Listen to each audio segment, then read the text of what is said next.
처음 인류를 아담이라고 말합니다. 그래서 모든 인류는 육체적으로 아담의 후손이라고 말할 수 있습니다. 근데 우리는 보통 예수 믿는 우리를 아담의 후손 이렇게 말하지 않습니다.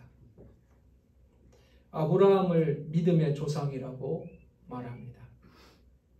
우리는 아담이 조상이라고 육신적으로는 믿지만 우리는 아브라함의 후손 혹은 아브라함이 믿음의 조상이라고 말합니다. 이것은 아브라함이 하나님을 믿음으로 의롭게 여김을 받은 첫 번째 사람이고 하나님 앞에서 의롭게 된 새로운 민족을 하나님이 창조하셨다는 것을 의미한 것입니다. 하나님은 아브라함의 혈통이 아니고 아브라함의 노력이 아니고 아브라함의 헌금이 아니고 그 믿음을 보시고 의로 여기셨다는 것을 알게 되었습니다. 그래서 이제는 아브라함과 같은 믿음을 가진 사람이 혈통의 이스라엘이 아니라 영적 이스라엘이 된 것입니다. 하나님을 믿는 믿음을 의로 여기시는 하나님께서 아브라함과 같은 믿음을 가진 자들을 의롭게 여기시는 것입니다. 우리는 무엇을 믿습니까? 아브라함이 하나님을 믿은 것처럼 우리도 하나님을 믿습니다. 더 구체적으로는 하나님께서 우리에게 주신 십자가를 믿습니다.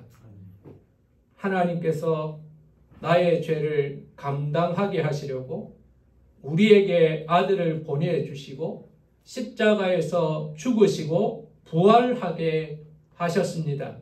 이것을 믿는 믿음을 하나님은 의로 여기시는 것입니다. 그래서 우리는 로마서 1장 2장을 통해서 왜 우리에게 의가 필요한지를 알게 되었습니다. 심판이 있어요. 우리는 다 죄인이고 죄인은 심판을 받게 되기 때문에 의가 필요하다는 것을 알게 되었습니다. 3장과 4장은 우리가 어떻게 의롭게 되는가를 알게 되었습니다. 유대인이나 이방인이나 다 죄인으로 판명되었는데 우리는 아들 예수 그리스도를 우리에게 주심으로 말미암아 그 아들을 믿는 믿음을 의롭게 여기신다는 것을 알게 되었습니다. 지난 주일은 즐거워하는 것이죠. 여러분, 우리는 구원 얻은 자들, 하나님 앞에 의롭게 된 자들은 즐거워하라 그렇게 말합니다. 여러분, 그냥 즐거움이 아닙니다. 환난 가운데 즐거워하라. 환난은 영광으로 나아가는 통로이기 때문에 그렇습니다. 우리에게 최후의 승리가 약속되어 있기 때문에 믿음 안에 있는 자들, 의롭게 된 자들은 즐거워할 수가 있는 겁니다. 그런데 여러분, 저는 여기서 한 가지 질문을 하고 싶습니다. 죄가 어디서 들어왔습니까? 이건 참 형이상학적인 질문이고 또 현실적인 질문이기도 합니다. 죄가 어디에서 들어왔습니까? 이 죄는 세상 어디에서나 발견이 됩니다. 그리고 이 죄가 미치는 영향은 너무나 크고 중합니다. 여러분, 이 죄가 어디에서 왔습니까? 오늘 본문 말씀은 이 죄가 어디에서 왔는지 그 근원에 대해서 말씀하고 있습니다. 12절을 다시 한번 보겠습니다. 그러므로 한 사람으로 말미암아 죄가 세상에 들어오고 한 사람으로 말미암아 죄가 세상에 들어오고 죄가 홍수처럼 한꺼번에 밀려 들어온 것이 아닙니다. 러시아 군인들이 몰고 들어오는 것처럼 집단적으로 죄를 지은 것이 아닙니다. 딱 한 사람으로 말미암아 죄가 세상에 들어왔다. 우리는 이 사람의 이름을 알고 있습니다. 이 사람의 이름은 아담입니다. 여러분, 아담은 하나님과 계명이 있는 사람입니다. 계명이라는 것은 약속된 명령, 반드시 지켜야 하는 명령을 가진 사람이라는 뜻입니다. 선악을 알게 하는 나무의 열매를 먹지 말라. 하나님은 그에게 분명히 말씀하셨습니다. 그러나 그는 그 계명을 지키지 않았습니다. 우리는 남에게 피해를 끼치는 것이 죄라고 생각을 합니다. 맞습니다. 남에게 폐를 끼치는 것은 죄가 맞습니다. 그러나 하나님께서는 남에게 폐를 끼치는 것만이 죄라고 말씀하지 않습니다. 성경에서 말하는 죄는 하마르티아라고 말하는데 관역을 벗어났다. 관역을 벗어났다. 혹은 선을 넘었다라고 말씀하고 있는 겁니다. 하나님께서 정해놓으신 계명, 하나님과 맺었던 그 약속을 넘어버린 것입니다. 아담은 피조물의 선을 넘으려고 하였습니다. 하나님께서 그에게 모든 것을 맡겨주셨지만 그 선악을 알게 하는 나무의 열매를 먹지 말라고 하셨는데 그것을 먹음으로 인하여 하나님과의 약속을 깨뜨리게 되고 그로 말미암아 죄인이 된 것입니다. 죄가 그러면 왜 문제가 됩니까? 누구나 다 죄가 있는데 뭐 죄가 그렇게 심각합니까? 우리가 이렇게 질문할 수 있습니다. 그러나 12절 나머지 말씀을 읽겠습니다. 죄로 말미암아 사망이 들어왔느니 이와 같이 모든 사람이 죄를 지었으므로 사망이 모든 사람에게 이르렀느니라. 여러분, 죄가 들어온 것이 대수롭지 않는 것 같은데 죄가 들어옴으로 말미암아 죄라는 문을 통해서 죄라는 통로를 통해서 사망이 들어오게 된 겁니다. 근데 이 사망이라는 것이 아담에게만 들어온 것이 아니라요. 죄를 지은 모든 사람에게 들어오게 된 겁니다. 며칠 전에 중국 사람들이 우리나라 들어오는 것을 좀 강화하고 좀 금지하는 그런 규제를 발표했죠. 단기 체류자들 들어오지 마시오. 그리고 장기 체류자들도 들어오면 PCR 검사 받으시오. 그리고 격리하시오. 확진자 격리하시오. 근데 중국 사람 한 사람이 확진이 됐는데 막 차에서 도망을 막 갔습니다. 보니까 웃기더라고요. 배짱이 좋아요. 결국은 붙잡혔습니다. 왜 우리가 그 사람을 잡으려고 했습니까? 왜 그 사람이 붙잡혀서 다시 벌을 받아야 될까요? 그 사람 한 사람 때문에 많은 사람들이 다시 코로나를 감염할 수 있기 때문에 그 사람을 붙잡으려고 한 거죠. 한 사람으로 시작하지만 한 사람이 많은 사람들에게 악한 영향을 미칠 수 있기 때문에 그 사람을 잡으려고 한 겁니다. 죄가 그렇습니다. 죄는 한 사람이 지었습니다. 그러나 그 죄의 문을 통해서 사망이 들어왔고 그 죄를 짓는 모든 사람들이 그 사망 앞에 굴복하고 있는 것입니다. 우리는 이 말씀을 들으면서 사망이 진짜 들어왔냐라고 묻고 싶을 겁니다. 죄가 들어와서 사망이 들어왔다? 근데 안 죽었잖아. 죄를 짓고 있는 나도 안 죽었고 죄인들은 오히려 더 떵떵거리면서 잘 살고 있는 것 같고 아담과 하와도 선악과를 먹고 바로 죽지 않았지 않냐. 그들은 나무 열매를 먹고도 오랫동안 900살이 넘도록 살지 않았는가. 그런데 죄가 들어와서 죄 때문에 사망이 우리에게 왔다는 말씀이 도대체 무슨 말이냐. 우리는 죄로 인한 사망을 두려워하지 않는 겁니다. 근데 여러분, 우리가 알아야 되는 것은 사망은 세 가지의 사망이 있습니다. 죽음은 세 가지의 죽음이 있어요. 첫 번째 죽음, 첫 번째 사망은 영적 사망입니다. 영적 사망. 영이 죽는 것이 사망입니다. 하나님께서 사람을 지으시되 그 코에 생기를 불어넣으시고 그 사람을 창조하시고 생영이 되게 하셨습니다. 살아있는 영을 가진 존재로 창조하셨습니다. 그런데 죄를 짓는 순간 그 영이 죽는 것입니다. 하나님과의 단절이 끊어지는 것입니다. 영이신 하나님과의 교제가 끊어지는 것입니다. 마치 이 나무가 있지만 이 나무의 밑둥을 잘라버리는 것과 마찬가지입니다. 가지가 나무로부터 잘라지는 것과 마찬가지입니다. 살아있는 것 같으나 더 이상 영적인 공급을 받지 못하기 때문에 영적으로는 죽게 된 것입니다. 영이 죽었고 하나님과 단절되었기에 더 이상 영적인 존재가 아닌 영적 사망에 이르렀다고 말하는 것을 사망이라고 말합니다. 두 번째 죽음이 있습니다. 이것은 영원한 심판인 죽음입니다. 여러분 부활을 믿습니까? 그런데 여러분 부활은 믿는 자만 부활하는 것이 아닙니다. 죄인들도 부활합니다. 인간은 모두 부활합니다. 그런데 부활하는 목적이 다릅니다.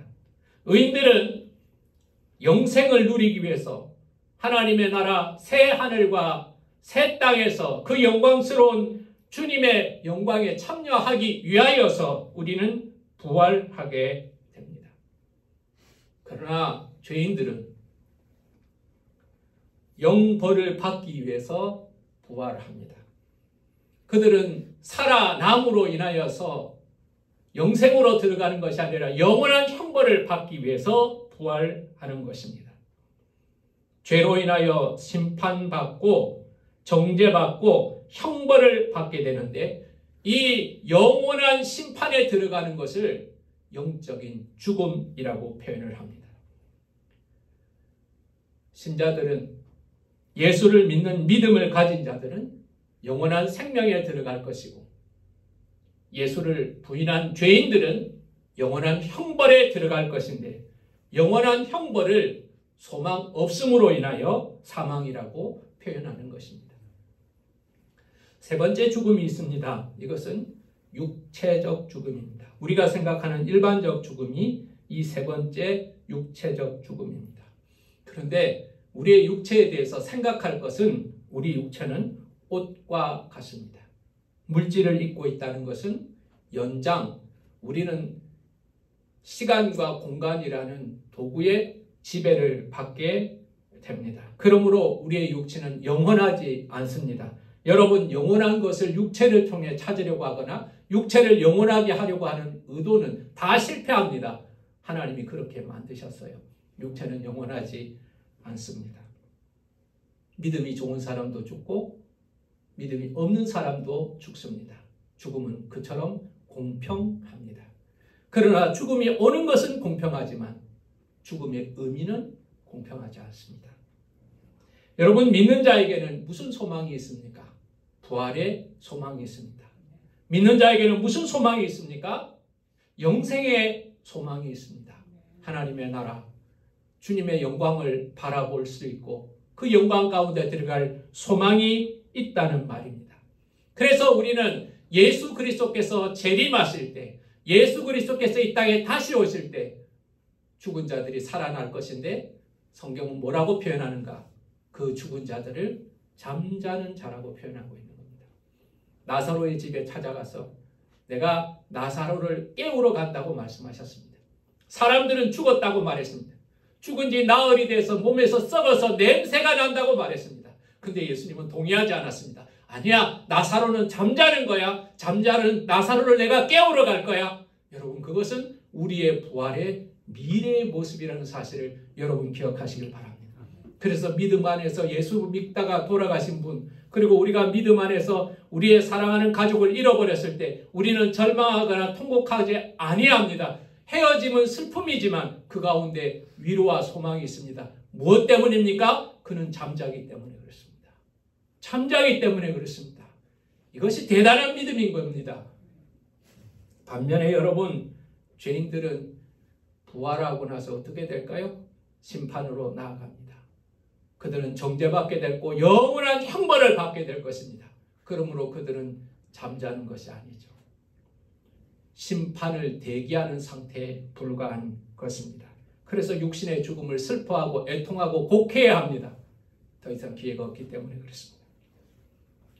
여러분, 아담 한 사람으로 인해 죄가 들어왔습니다. 그 죄라는 문을 통해서 사망이 들어왔다고 했습니다. 그런데 12절의 마지막 부분은 이렇게 말하고 있습니다.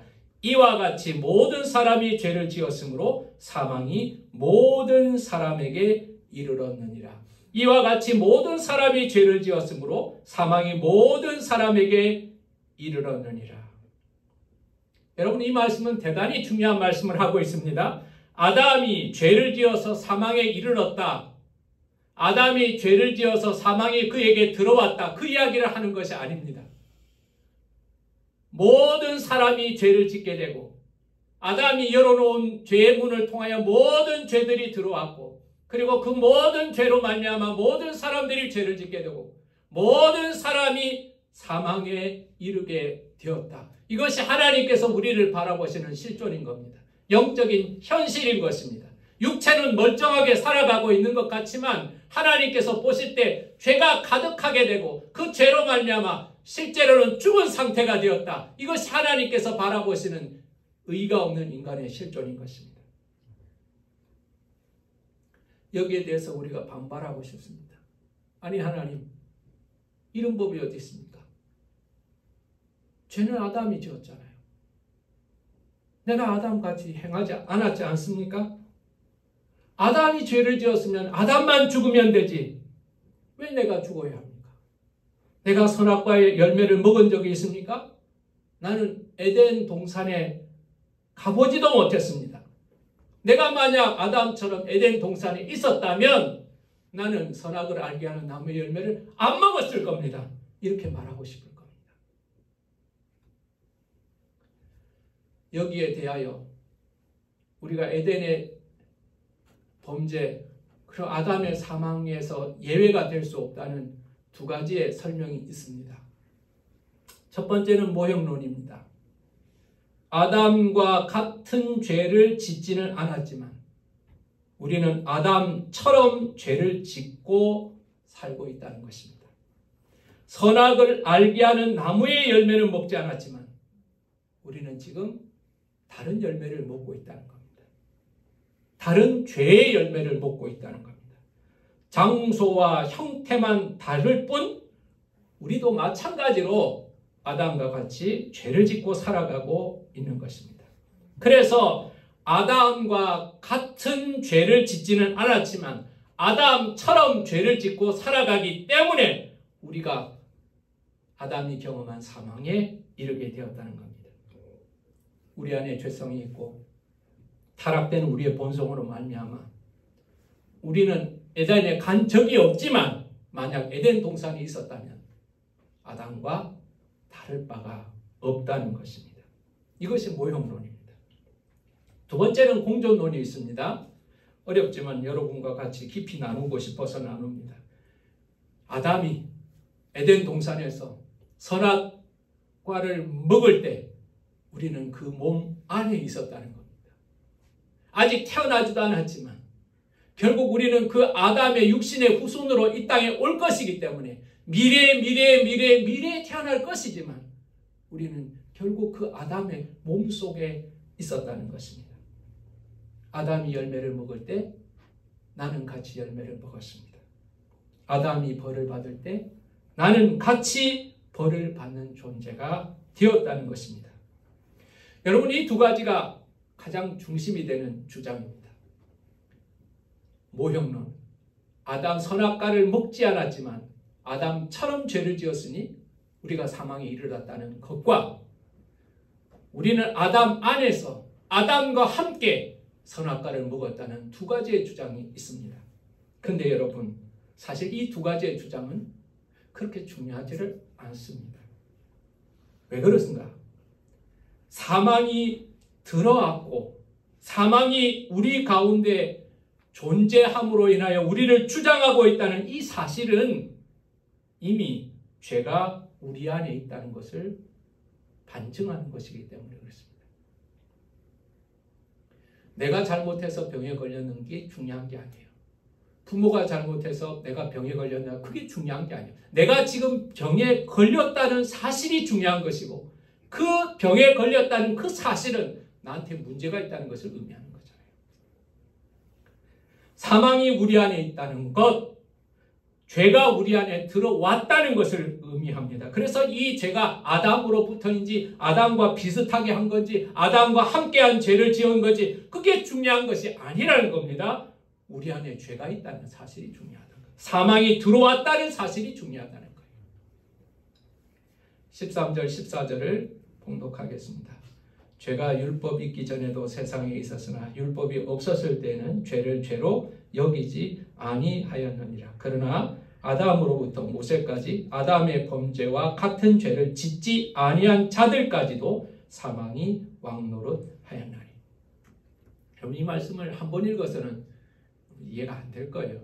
집에 가서 한 두어 번 더 읽어보면 오늘 설교 말씀이 이해가 될 겁니다.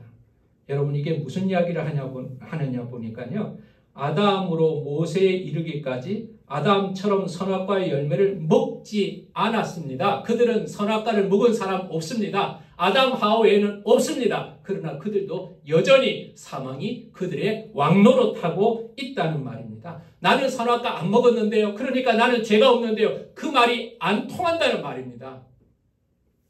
나는 계명을 몰랐는데요, 그 계명을 몰랐다는 말이 안 통한다는 말입니다.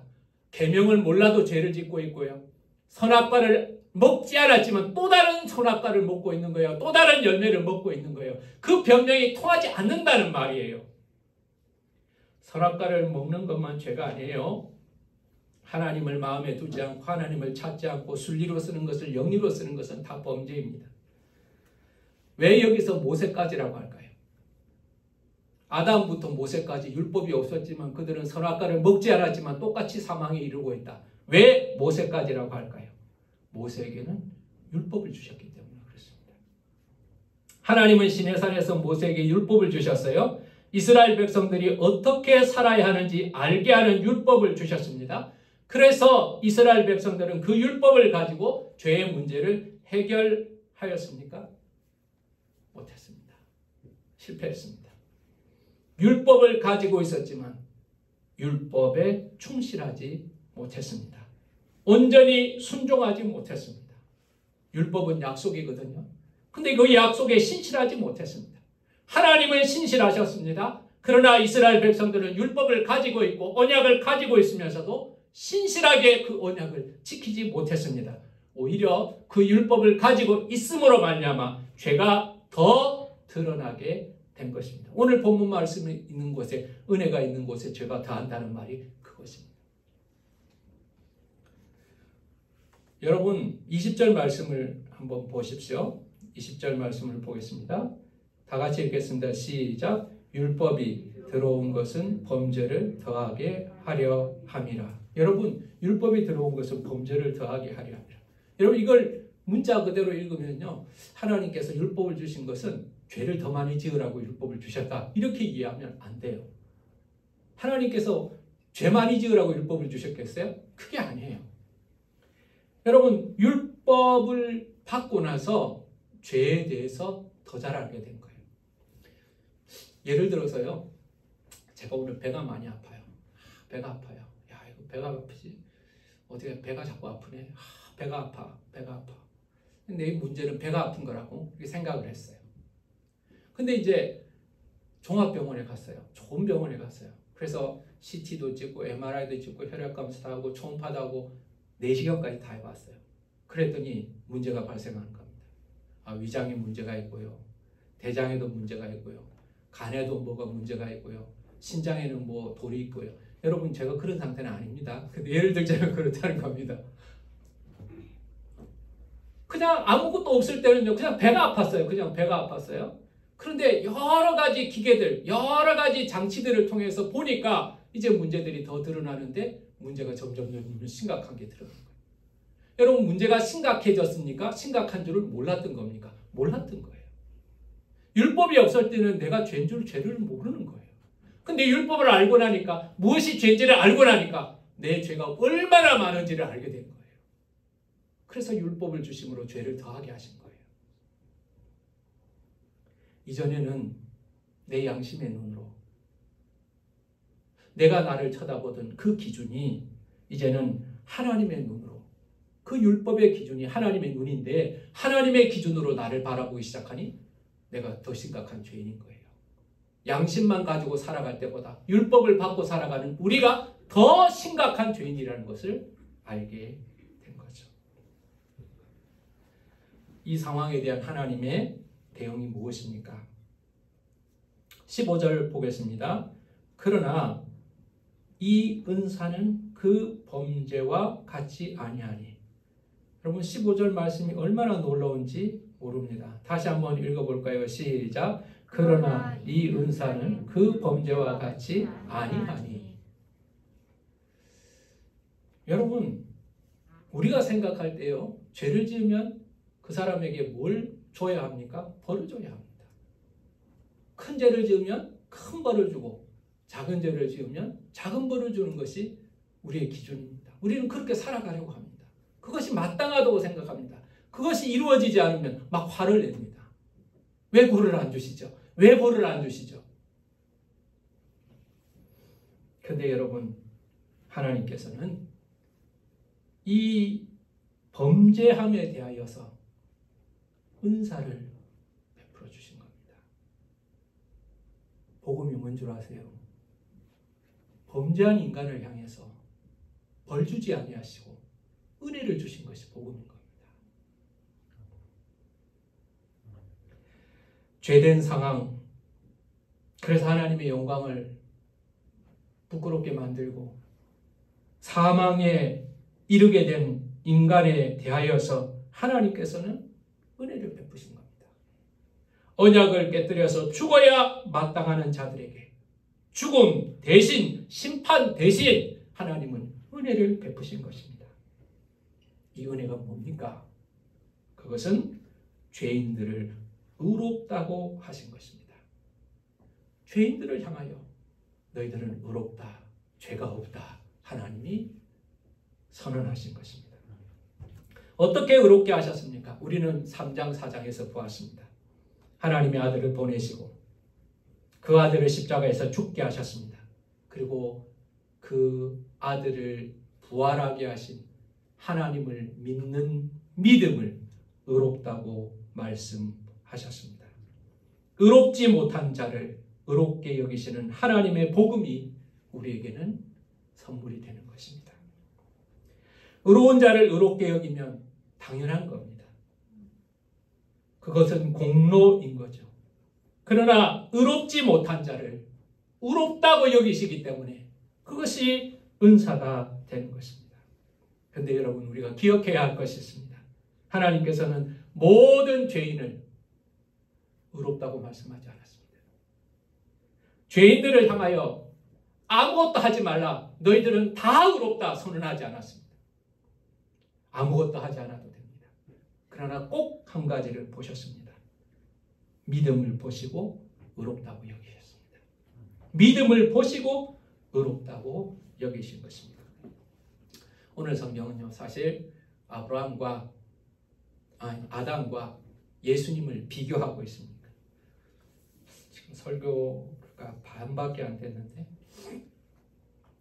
우리는 아담과 예수님이 비슷하다는 점이 있다는 것을 알게 됩니다. 뭐가 비슷합니까? 처음이라는 것이 비슷하죠.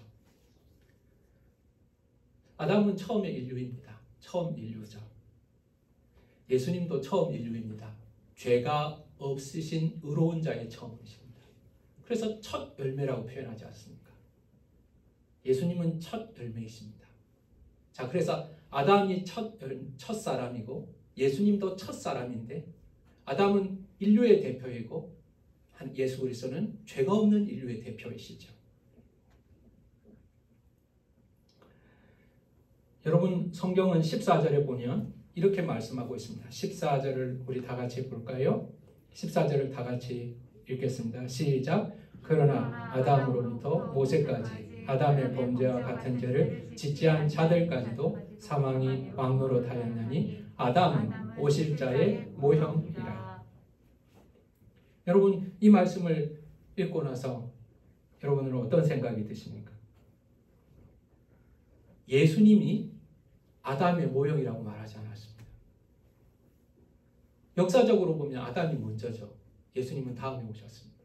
그러니까 처음이 있으니까 먼저 된 것이 원형이고 뒤에 것이 모형이라고 말할 수 있죠. 근데 오늘 성경은 그렇게 말하지 않습니다. 아담은 예수님이 원형이고 아담은 모형이라고 말하고 있습니다. 사랑하는 여러분, 아담은 오실 자의 모형이라 라고 말합니다. 예수님이 아담을 닮은 것이 아니고 아담이 예수님을 닮은 겁니다. 오리지널은 예수님이고 아담은 예수님의 원형을 물려받은 자라는 것입니다. 아담과 예수님이 같다면 예수님이 오실 필요가 없습니다. 아담이 실패했다면 예수님도 실패할 것이기 때문에 그렇습니다. 그런데 아담과 예수님은 다릅니다. 아담과 예수님은 다릅니다. 사실 오늘 설교의 시작은 오늘 여기서부터입니다. 그런데 끝날 시간이 됐습니다. 아담과 예수님은 다릅니다. 무엇이 다릅니까? 은혜와 범죄가 다릅니다. 15절을 보겠습니다. 15절을 우리 다 같이 읽어볼까요? 다 같이 읽겠습니다. 시작. 그러나 그 은사는 범죄와 같이 아니하니 곧 한 사람의 범죄를 인하여 많은 사람이 죽었은즉 더욱 하나님의 은사와 또한 한 사람 예수 그리스도의 은혜로 말미암은 선물로 많은 사람에게 넘쳤느니라. 아멘. 여러분, 다릅니다. 아담과 예수 그리스도는 다릅니다. 어떻게 다른가? 이 아담이 들고 온 것이 무엇인가? 이 아담은 범죄를 가지고 왔습니다. 이 사람은 범죄하였습니다. 아담이 범죄함으로 인하여서 우리 모두를 죽게 만들었습니다. 근데 예수님은 아담과 다릅니다. 예수님을 통하여 은혜를 가지고 왔습니다. 예수 그리스도가 은혜이시고 예수 그리스도 자체가 은혜이시고 예수 그리스도의 순종을 통하여 우리에게 은혜를 베푸신 것입니다. 16절은 이것을 구체적으로 설명하고 있습니다. 16절을 다시 한번 읽겠습니다. 시작. 또 이 선물은 범죄한 한 사람으로 말미암은 것 같이 아니하니 심판은 한 사람으로 말미암아 정죄에 이르렀으나 은사는 많은 범죄로 말미암아 의롭다 하심의 이름이니라. 한 사람으로 인한 죄는 심판을 받게 되고 정죄를 받게 됩니다. 여기서 한 사람은 아담을 말하는 겁니다. 아담 한 사람의 죄로 말미암아 우리에게 죄가 들어왔고 그 죄로 말미암아 심판을 받고 정죄를 받게 됩니다. 아담의 범죄는 모든 사람들에게 죄를 퍼뜨린 범죄입니다. 슈퍼 감염자처럼 말입니다. 아담은 모든 사람들을 죄인으로 만들었습니다. 그러나 예수님은 다릅니다. 그는 은혜를 가져온 겁니다. 예수 그리스도는 은혜를 가져왔습니다. 예수 그리스도가 은혜입니다. 죄인에게 아들을 주신 것이 은혜입니다. 여러분, 죄인에게는 벌을 주셔야 되는데 죄인에게 아들을 주셨습니다. 우리를 위하여 죽으신 아들의 죽음이 은혜입니다. 선한 사람 위하여 죽는 것이 없고 의인을 위해서 죽는 것이 없고 선인을 위해서 드물지만 우리가 아직 죄인 되었을 때 지난주에 나누었잖아요. 우리가 아직 죄인 되었을 때 그리스도께서 우리를 위하여 죽으심으로 하나님께서 우리에 대한 자기의 사랑을 확증하셨습니다. 그것이 은혜인 겁니다. 아들을 주신 하나님이 은혜이고 자신의 생명을 주신 예수 그리스도의 십자가가 우리에게 은혜가 되는 것입니다. 아담을 통해 범죄가 들어왔습니다. 그러나 예수님을 통해서는 은혜가 들어왔습니다. 한 사람 아담으로 인하여서 우리는 죄인이 되었지만 한 사람 예수 그리스도로 말미암아 우리는 의인이 됩니다. 은혜로 말미암아 의인이 됩니다. 오늘 저와 여러분, 우리는 아담과 예수님 사이에 서 있습니다. 아담과 예수님 사이에 서 있습니다. 육신으로 아담을 타고났습니다. 죄의 습관도 그대로 가지고 있어요. 그래서 태어나서 그대로 살아가면 아담처럼 살아갈 겁니다. 나는 아담과 같이 태어났고 아담과 같이 살아가고 아담과 같이 범죄할 것이고 아담과 같이 죽음에 이를 것입니다. 이건 부인할 수 없습니다. 여러분, 아무것도 하지 않고 살아보십시오. 우리는 아담의 후손으로 살아가게 될 것입니다. 그러나 여러분, 우리가 만약 예수 그리스도를 은혜로 믿고 예수 그리스도의 십자가를 우리가 받아들인다면 우리는 예수 그리스도로 인하여 의로운 자라고 택함을 받을 것입니다. 예수 그리스도를 믿는 그 믿음 하나를 보시고 나의 행위, 나의 말, 나의 행동이 아니라 예수를 믿는 그 믿음 하나를 보시고 하나님은 우리에게 은혜를 베풀어 주시는 것입니다. 내가 믿음을 가지면 예수 그리스도를 처음으로 하는 죄 없는 의로운 백성이 되는 것이고 내가 믿음을 거절하고 하고 싶은 대로 살아간다면 나는 노력하지 않아도 아담의 후손으로 살아가고 있는 것이죠. 사랑 여러분, 우리의 믿음은 그래서 중요한 겁니다. 아무것도 아니지만 우리가 죄에 대해서 아무것도 할 수 없었기 때문에 하나님께서는 그 믿음 하나를 보시고 우리를 의롭다고 인쳐주신 것입니다. 예수 그리스도를 닮은, 예수 그리스도를 따라가는, 예수 그리스도가 우리의 머리가 되시는 거룩한 백성, 의로운 자로 하나님께서 인쳐주시는 것입니다. 아담과 예수는 다릅니다. 아담은 불순종했습니다. 예수님은 순종하셨습니다. 아담은 자기를 높이려고 했습니다. 높아지려고, 하나님처럼 되려고 했습니다. 그러나 예수님은 자신이 하나님이지만 그 영광을 받을 것을 원치 않으시고 자기를 낮춰서 종의 형상을 입으시고 십자가에서 죽으시기까지 낮아지셨습니다. 사랑 여러분, 오늘 저와 여러분은 아담과 예수님 사이에 서 있습니다. 아담과 예수님 사이에 서 있습니다. 우리가 그냥 살아가면 아담처럼 살아갈 것이고 아담처럼 죄를 받을 것이고 아담처럼 사망에 이를 것입니다. 그러나 하나님은 이 범죄한 아담을 같은 자들을 향하여서 우리에게 은혜를 베풀어 주시고 예수 그리스도를 믿는 그 믿음을 의롭다고 인정해 주시는 것입니다. 우리가 가진 믿음, 예수를 믿는 믿음, 십자가를 바라보는 믿음이 이처럼 귀하다는 사실을 기억하면서 아담과 다른 예수를 쫓는 아담의 육신의 후손이 아니라 믿음의 예수 그리스도를 쫓아가는 저와 여러분 되시기를 예수 이름으로 축원합니다. 기도하겠습니다. 하나님 아버지, 누구도 자신이 죄인이라는 것을 인정하고 싶어 하지 않습니다. 죄인들도 말합니다. 나보다 더 큰 죄인이 있는데 왜 나보고 죄인이라고 말합니까? 그러나 하나님 앞에서는 자신을 의롭다고 할 자가 없습니다. 아담의 후손이기 때문에 그렇습니다. 아담은 죄를 지었고 죄의 문을 통하여 사망이 들어왔습니다. 모든 사람이 죄를 지었기에 모든 사람은 사망의 종로를 타고 있습니다.